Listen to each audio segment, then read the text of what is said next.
Habang nag-iossi ako, bigla akong napaisip na 20 years na pala ako naninigarilyo. Grabe no, 20 years na. Ilang stick na kaya ng yosi ang nauubos ko? Sobrang dami na. Sa sobrang dami, pati ako nahirapan ng bilangin. Tapos, habang nakatingin sa malayo, biglang may pumasok sa isipan ko.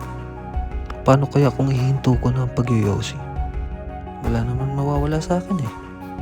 Gusto ko lang mabago ang sarili ko at makalis sa sitwasyon ng isang pagiging addict sa nicotine.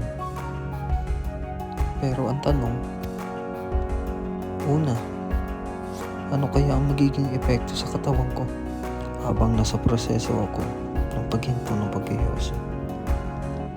Dalawa, ilang araw, linggo o buwan ang kailangan para tuluyang makalaya sa bisyo na to?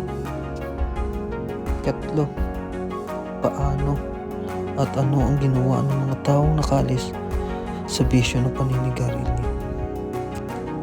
Ang hirap ng pagdadaanan, ang daming katanungan, ang daming proseso. Pero sa tingin ko, kakayanin ko to.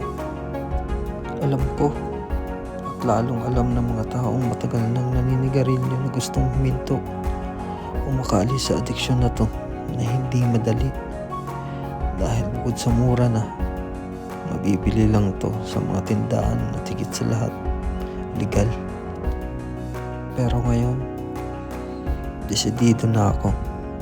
Desidido na ako makawala sa epidemyang dulot ng yosi at mamuhay bilang isang smoke-free na tao.